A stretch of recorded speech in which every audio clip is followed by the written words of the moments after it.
கருப்பர் நகரத்தின் தங்கத் தலைவன் அண்ணன் ஆம்ஸ்ட்ராங் பிறந்த புண்ணியமணி. எங்கள் தலைவர் விஜய் அவர்கள் அவருக்கும் நீதி கேட்டு அரசியல் புரட்சியை ஏற்படுத்த எங்கள் தலைவர் தயாராகிவிட்டார். பெரம்பூர் இப்பொழுதே வெற்றி பெற்றதாக அறிவித்து விடலாம்.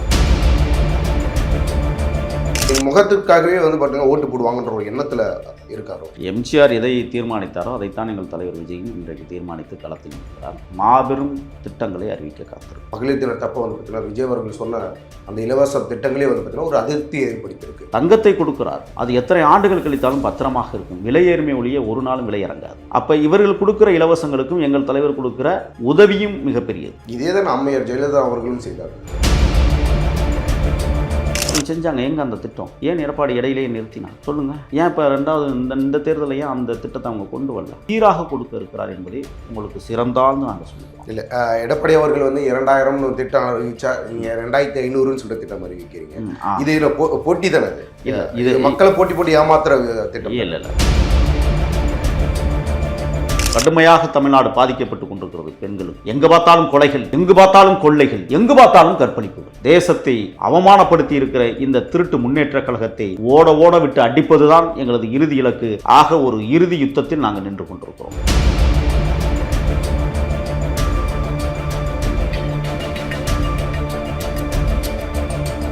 அவைக்கு சார்ந்த எந்த செய்தி தொடர்பாளர்களும் பார்த்தீங்கன்னா மீடியாக்களை டோட்டலாக அவாய்ட் பண்ணதுக்கான காரணமே ஏன்னா விஜய் அவர்கள் தான் இந்த விஷயத்தை பண்ணிட்டு வந்துட்டு இருந்தார். மீடியாக்களை யாருமே சந்திக்கிறது கிடையாது, எந்த ஒரு கேள்விகளுக்கும் பதில் கொடுக்கறது இல்லை. இப்போ கட்சி சார்ந்த நிர்வாகிகள், செய்தி தொடர்பாளர்கள் இவர்களும் பார்த்தீங்கன்னா ஒரு லாக்டவுன் மாதிரி இவங்க எடுத்துக்கிட்டாங்க. இது 2.0வா? இல்லை, அந்த லாக்டவுனுக்கு காரணமே பத்திரிகையாளர்கள் தான். காரணம், ஒரு சில ஊடகங்கள் விலை பேசப்பட்டு கேள்விகளை தொடுக்கிறவர்களும் விலை பேசப்படுகிறார்கள். பத்திரிகையாளர்கள் என்பது ஒரு நடுநிலைமைத்தன்மையோடு இங்கே இருக்க வேண்டும் என்று ஆசைப்பட்ட முதல் இயக்கம் தமிழக வெற்றி கழகம். எங்களை கேள்வி கேளுங்க, உரிய பதிலை நாங்கள் தருகிறோம். நீங்கள் கேள்வி கேட்குறீங்க, நாங்கள் உரிய பதிலை சொன்னால் வெட்டி ஒட்டி கட் பண்ணி காணாமல் பண்ணிடுறீங்க. லைவ்லே என்ன செய்கிறேன்னா இடக்கமுடக்கான கேள்விகள், தனிநபர்களை விமர்சனம் செய்வது, அது யாராக இருந்தாலும் சரி, அதை தமிழக வெற்றி கழகம் ஒரு நாளும் அனுமதிக்காது. மரியாதைக்குரிய முதலமைச்சர், முன்னாள் முதலமைச்சர் ஸ்டாலினை நீங்கள் தனிப்பட்ட ரீதியிலான விமர்சனங்களை பேசினால் கூட நாங்கள் கோவப்படுவோம். அதற்கு காரணம், அவரவர் வாழ்க்கையை அவரவர்கள் தீர்மானிப்பார்கள். மற்றவர்கள் அதில் திணித்து பேசுவதும் திரித்து பேசுவதும் ஏற்புடையதல்ல. அந்த வகையில்தான் தமிழக வெற்றி கழகம் தொடர்ச்சியாக சில ஊடகங்களில் நான் பேசுவதை ஒழுங்காக பதிவிடுவதில்லை, நேரடி ஒளிபரப்பிலும் நம்மை நோக்கி மட்டுமே எதிர்கேள்விகளை வைப்பதும் இழிவுபடுத்துவதும் சிறுமைப்படுத்துவதும் என்கிற தொடர்ச்சியான விஷயங்கள் போய்கொண்டிருந்தது. ஆகையால் எங்கள் தலைவர் என்ன முடிவெடுத்தார்கள் என்றால், எல்லோரும் அமைதியாக இருங்க, பார்த்துக்கலாம் என்று அமைதிப்படுத்தினார். ஆனால் அந்த அமைதிப்படுத்தல் என்பது தான் லட்சோப லட்சம் தொண்டர்களுக்கு புரிந்தது.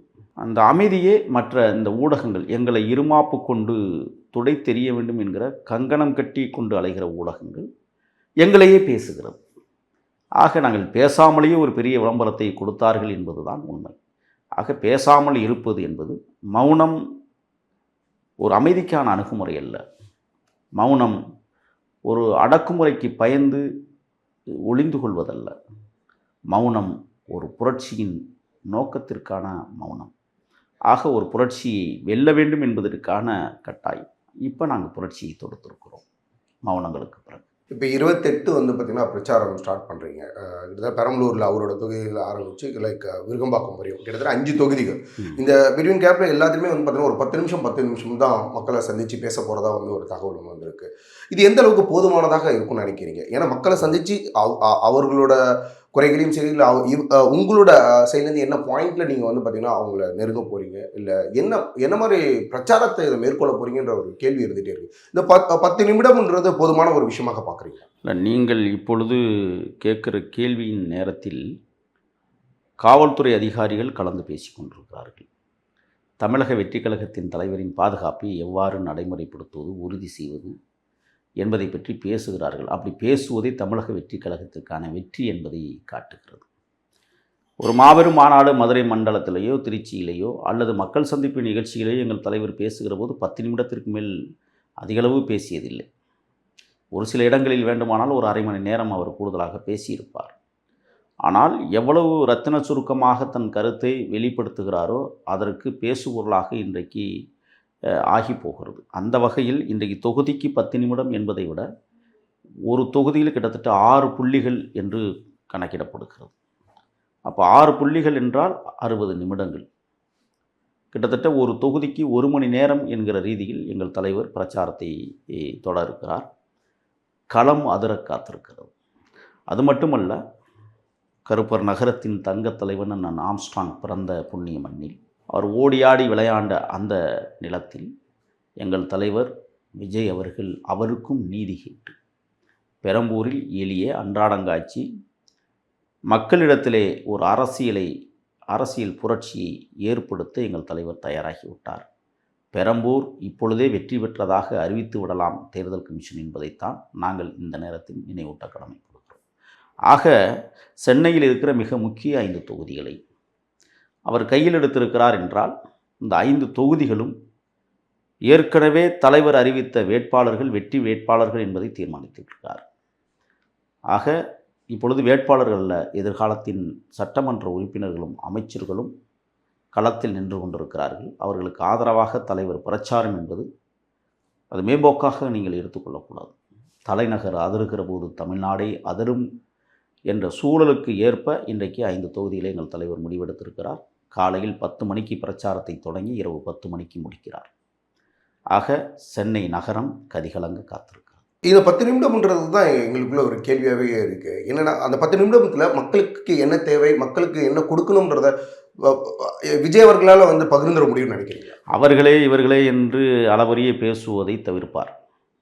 மக்களுக்கு என்ன நோக்கம் தேவை, என்ன கொள்கை தேவை, என்ன தேவைப்படுகிறது, பொருளாதார சிக்கலை எப்படி நாம் உருவாக்கப் போகிறோம், இதை மடைமாற்றம் செய்ய போகிறோம், பொருளாதாரத்திலிருந்து எப்படி மீளப் போகிறோம், நலத்திட்டங்களை எவ்வாறு மக்களுக்கு கொடுக்க போகிறோம் என்பதை 10 நிமிடம் என்பது 1/4 மணி நேரம், அரை மணி நேரம், அது இடத்திற்கு தகுந்தாற் போல கூடும் குறையும். ஆக நான் ஏற்கனவே சொன்னதைப் போல ஒரு தொகுதியில் 1 மணி நேரம் பேச இருக்கிறார், 2 மணி நேரம் சுத்த இருக்கிறார். அப்படி என்றால் 15 மணி நேரம் களத்தில் நிற்கப் போகிறார் சென்னையில்.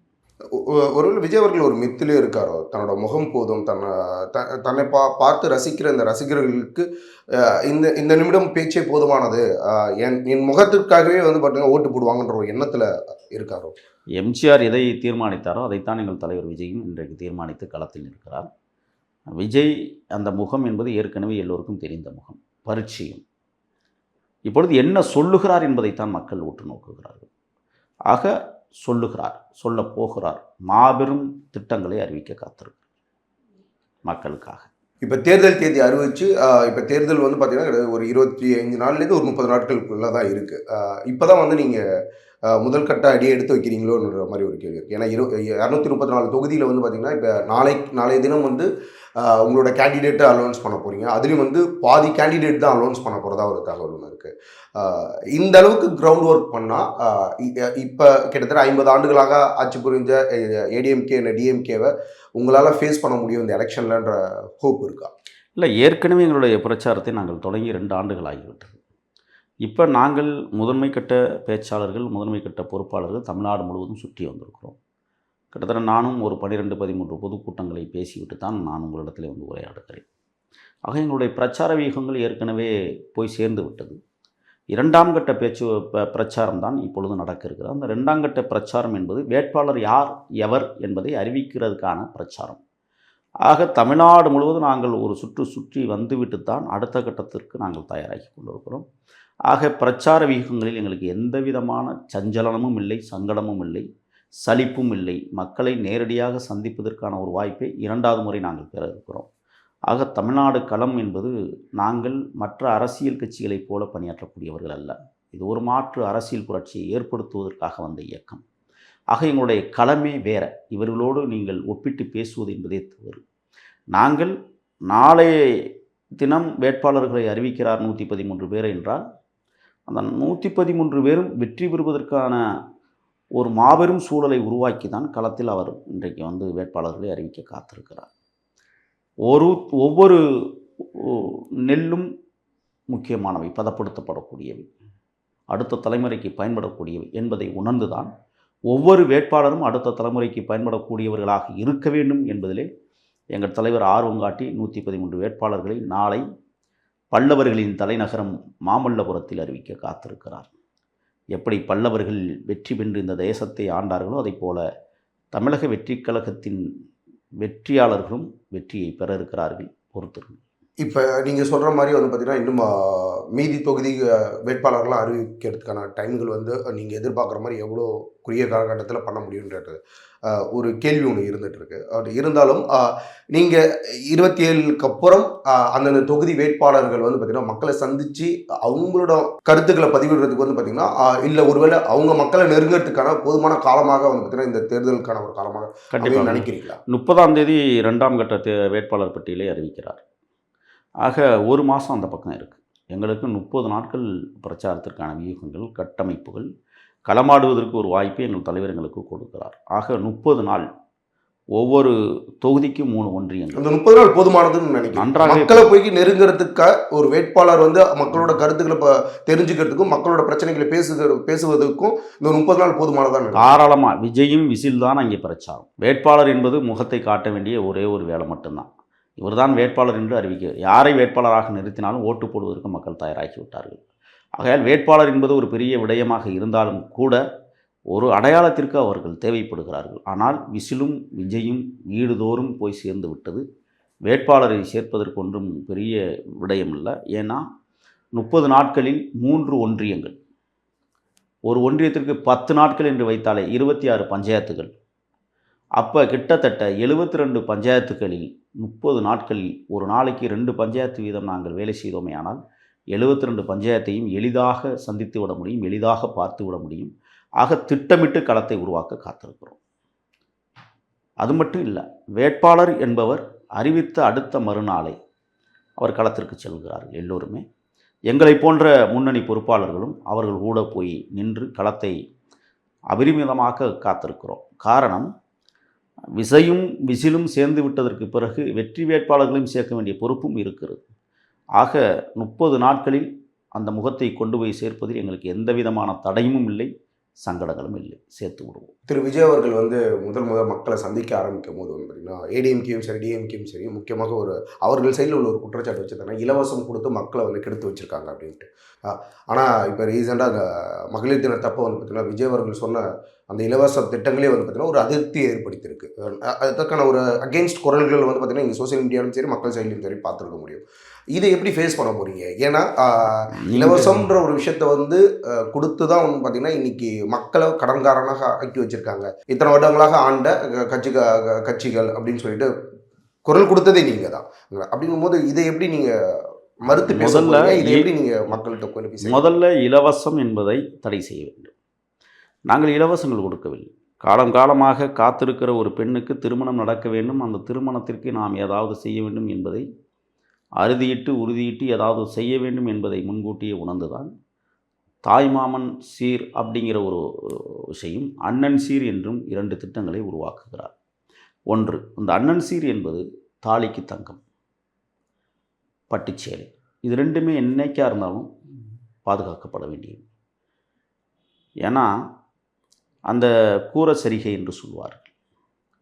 கூரச்சரிகையை தன் உடம்பிலே போர்த்துகிற போது அந்த சேலை கடைசி தன் மரணம் தொடுகிற வரை ஆயுள் காலம் முழுவதும் அந்த சேலை பத்திரமாக பாதுகாத்து அவன் இறுதி நாட்களை எட்டி மண்ணுக்குள் புதைக்கிற போது அந்த சேலை தான் அவர்களுக்கு போர்த்தப்படும். அப்போ அதுவும் பாதுகாக்கப்படும், தங்கமும் பாதுகாக்கப்படும். இவர்களைப் போல மிக்சியும் கிரைண்டரும் கொடுத்து இப்பொழுது வாஷிங் மிஷின் கொடுத்து பிரிட்ஜ் கொடுத்தா எத்தனை வருஷத்துக்கு ஓடும்னு நினைக்கிறீங்க? ஏற்கனவே கொடுத்த இலவச பொருட்கள் என்ன ஆயிற்று? அப்போ சிலிண்டரும் சீர்தான்றீங்களா? இல்லை, சிலிண்டரும் ஆமாம் சீர் தான். அது என்ன அது அதனால் என்ன இருக்குன்னு சொல்லுங்கள். மாவாட்டுக்கள் கொடுத்து மாவாட்டி மனிதர்கள் தமிழர்கள் சாப்பிட்ட வரலாறு உண்டு தானே. நான் என்ன கேட்குறேன், இன்றைக்கி எத்தனை பேர் வீட்டில் வந்து கலைஞர் வண்ண தொலைக்காட்சி இருக்குது? பல லட்சம் கோடிகளை செலவழித்து அந்த திட்டங்களை உருவாக்கினார்கள். என்ன நடந்தது? ஆனால் எங்கள் தலைவர் அப்படி இல்லை, தங்கத்தை கொடுக்கிறார். அது எத்தனை ஆண்டுகள் கழித்தாலும் பத்திரமாக இருக்கும். விலையேறுமே ஒழிய ஒரு நாளும் விலை இறங்காது. அப்போ இவர்கள் கொடுக்குற இலவசங்களுக்கும் எங்கள் தலைவர் கொடுக்குற உதவியும் மிகப்பெரியது, வித்தியாசம் இருக்கிறது. நாங்கள் செய்வது இலவசம் அல்ல, சீர் கொடுக்குறோம். இதே தான் அம்மையார் ஜெயலலிதா அவர்களும் செய்தாங்க. இல்லை, அவர்கள் செஞ்சாங்க. எங்கே அந்த திட்டம்? ஏன் எடப்பாடி இடையிலேயே நிறுத்தினார்? சொல்லுங்கள். ஏன் இப்போ ரெண்டாவது இந்த தேர்தலில் ஏன் அந்த திட்டத்தை அவங்க கொண்டு வரல?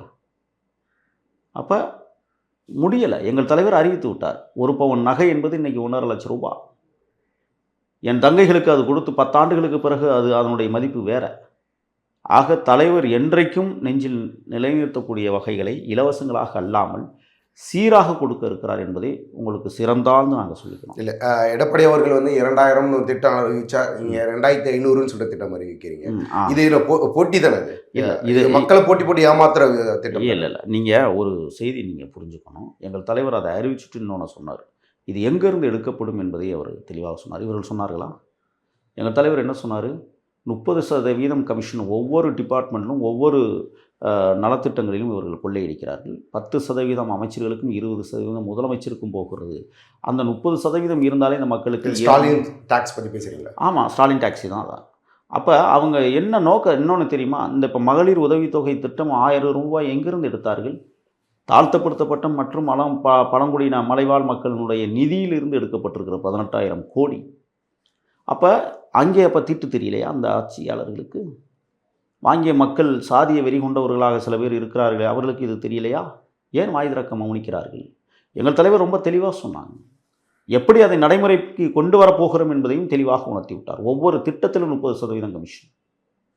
ஆக அது ஒழிக்கப்பட வேண்டும் என்பதற்காக இன்றைக்கி மகளிர் உதவித்தொகை 1000 கொடுத்து நீங்கள் என்ன நடக்குது? ஒயின் ஷாப்புக்கு போகுது எல்லாம். நாங்கள் கொடுக்குற 2500 குடும்பத்திற்கே போகும். ஏன்னா மதுபான கடைகளை முற்றிலுமாக அகற்ற இருக்கணும். தலைவர் அறிக்கை இப்போ வரப்போகுது பாருங்கள். திரு விஜய் அவர்கள் வந்து பார்த்தீங்கன்னா தேர்தலை நோக்கி தான் பயணிக்கிற மாதிரி தெரியுதே தவிர மக்களோட பிரச்சனைகளுக்காக குரல் கொடுக்குற மாதிரி தெரியல. இப்போ ரீசெண்டாக தமிழகத்தில் நடக்கிற இந்த பாலியல் குற்றச்சாட்டுக்கு வந்து பார்த்தீங்கன்னா திரு சீமான் அவர்கள் கொடுக்குற குரல்கள் கூட வந்து பார்த்தீங்கன்னா விஜய் அவர்கள் கொடுக்கறதில்ல. அதே மாதிரி தமிழ்நாட்டில் நடக்கிற நிறைய ஆணவ கொலைகளுக்கு எதிர்த்தும் வந்து குரல் கொடுத்த மாதிரி தெரியல. அப்போ விஜய் அவர்கள் வந்து இந்த தேர்தலுக்கான ஒரு பயணத்தை மட்டும் தான் எடுத்திருக்காரு. இந்த மக்கள் பிரச்சனைக்கான ஒரு பயணத்தை எடுத்துக்கலையோ? இல்லை, நீங்கள் கேட்குற கேள்வியே தவறு. அஜித்குமார் மரண வழக்கில் மிகப்பெரிய ஆர்ப்பாட்டத்தை சென்னை தலைநகரில் நாங்கள் நடத்தினோம். நீட்டிற்கு அனிதா கட்சி தொடங்குவதற்கு முன்பாகவே அனிதா இல்லத்திற்கு போய் ஆறுதல் சொன்னதோடு மட்டுமல்ல, இன்று வரை அந்த குடும்பத்திற்கு உதவியாக நின்று கொண்டிருக்கிற தலைவர். நீங்கள் சொன்னீங்க ஆணவ படுகொலை. அப்படி என்றால் தினந்தோறும் போராட்ட வடிவங்களாகவே இருக்குமே ஒழிய மக்கள் சேவையை உண்மையிலேயே இங்கே நடைமுறைப்படுத்த முடியாது. அந்த அளவுக்கு மோசமான ஆட்சியை இந்த திருட்டு முன்னேற்றக் கழகம் தமிழ்நாட்டில் உருவாக்கி வைத்திருக்கிறது. கிட்டத்தட்ட முந்தா நாள் நிலவரப்படி தமிழ்நாட்டில் 8756 படுகொலைகள் நடந்தேறி இருக்கிறது. படுகொலைகள்.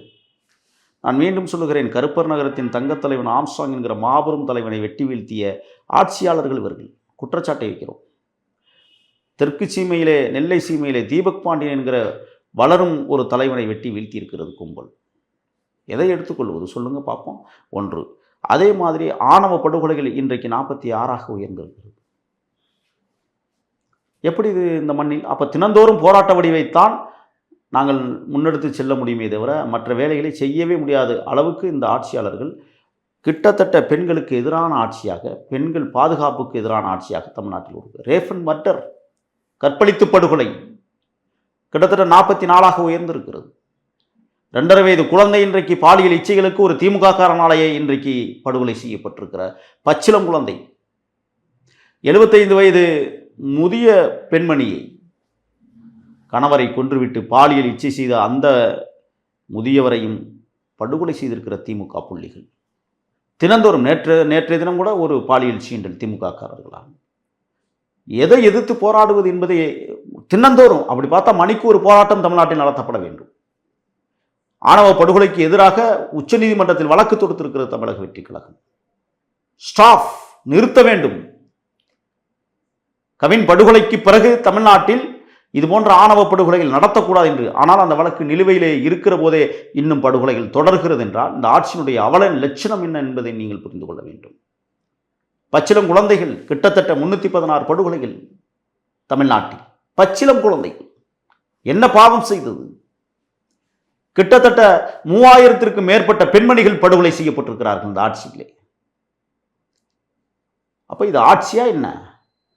அப்போ போராட்டம் என்பது, போராட்ட வடிவம் என்பது, மணிக்கு ஒரு போராட்டம் நடத்தப்பட வேண்டிய சூழலுக்கு இந்த ஆட்சியாளர்கள் இந்த நாட்டை ஆண்டு கொண்டிருக்கிறார்கள் என்றால் அவர்களை அப்புறப்படுத்துவதுதான் முதல் வேலை என்பதற்காகவே இன்றைக்கு அரசியல் பயணத்தை நாங்கள் எடுக்க வேண்டிய கட்டாய சூழல் ஏற்பட்டிருக்கு. திரு விஜய் அவர்கள் ஆட்சி அமைச்சா பெண்களுக்கான பாதுகாப்புக்கு என்ன மாதிரி உத்தரவாதங்கள் கொடுப்பாரு, இல்லை என்ன மாதிரி திட்டங்கள் வச்சிருக்கிறார்? அதுக்கு தான் வேலு நாச்சியார் பறக்கும் படையை உருவாக்க வைத்திருக்கிறார். தேர்தல் அறிக்கையில் வருதே, பறக்கும் படை உருவாக்கப் போகிறோம். அந்த பறக்கும் படை பெண்கள் மட்டுமே. இன்னொன்று தெரிஞ்சுக்குங்க, எந்த இடத்திலும் பாலியல் குற்றங்கள் நடைபெற்றால் மிக கடுமையான தண்டனையை எதிர்கொள்ள நேரிடும் என்பதை எச்சரிக்கை விடுக்க காத்திருக்கிறது இந்த தேர்தல். எங்கள் தலைவருடைய பொற்கால ஆட்சியை பார்க்கத்தான் போறீங்க. எல்லாம் வரைவு திட்டங்கள் தயாராகி கொண்டிருக்கிறது. காவல் நிலையங்களும் முதல்ல ஒன்று உங்களுக்கு புரிஞ்சுக்கணும்னு நான் நினைக்கிறேன். அரசு இயந்திரம் தனியாக இயங்க வேண்டும், அரசியல் இயந்திரம் தனியாக இயங்க வேண்டும். இங்கே அரசும் அரசியலும் பின்னி பிணைந்து கிடப்பதால் தான் இவ்வளவு பெரிய குற்றங்களுக்கு காரணம். குற்றச்சாட்டை வைக்கிறோம் நாங்கள். இங்கே ஆட்சியாளர்கள் தனியாக ஆள்வதை உறுதிப்படுத்த வேண்டிய கட்சியாக இன்றைக்கு தமிழக வெற்றிக் கழகம் நின்று கொண்டிருக்கிறது. அரசு இயந்திரம் தனியாக இயங்க வேண்டும். ரெண்டும் கலந்த காரணத்தால் தான் இவ்வளவு படுகொலைகளுக்கும் காரணம். ஆட்சி நிர்வாகம் முதலமைச்சர் பார்வைக்கு சென்றதா என்றதே தெரியவில்லை. அதிகாரத்தில் இருப்பவர்கள் ஆட்சியை நடத்தி கொண்டிருக்கிறார்கள். மக்களாட்சி தத்துவம் மறைந்து போய் கிடக்கிறது தமிழ்நாட்டில். அப்போ அது மாற்றப்பட வேண்டும் என்பதற்காகத்தானே நாங்கள் இந்த குரலை எழுப்புகிறோம், உயர்ந்த குரலை உயர்த்தி பிடிக்கிறோம். தமிழ்நாட்டு வீதிகளில் இனிமேல் தமிழ் பெண்களுக்கு எந்த விதமான, தமிழ் பெண்கள் மட்டுமல்ல பெண்களுக்கு எந்தவித தீங்கு ஏற்பட்டாலும் அது எங்களுடைய வேலுநாச்சியாரின் படை வீழ்த்தும் என்பதை உங்களுக்கு உறுதிபட நாங்கள் தேர்தல் அறிக்கையிலே சொல்லுகிறோம். கடுமையான தண்டனை எந்த மாதிரி தண்டனைகள் வழங்குவோம்? நிச்சயமாக நீங்கள் பொறுத்திருங்க. சட்டத்திற்கு உட்பட்டு என்ன தண்டனை கொடுக்க முடியுமோ அந்த தண்டனை, உச்சபட்ச தண்டனை வழங்குவோம். அதில் மாற்றம் இல்லை. கடுமையாக தமிழ்நாடு பாதிக்கப்பட்டு கொண்டிருக்கிறது பெண்களுக்கு. எங்கே பார்த்தாலும் கொலைகள், எங்கு பார்த்தாலும் கொள்ளைகள், எங்கு பார்த்தாலும் கற்பழிப்புகள். இந்த தேசத்தை அவமானப்படுத்தி இருக்கிற இந்த திருட்டு முன்னேற்ற கழகத்தை ஓட ஓட விட்டு அடிப்பதுதான் எங்களது இறுதி இலக்கு. ஆக ஒரு இறுதி யுத்தத்தில் நாங்கள் நின்று கொண்டிருக்கிறோம்.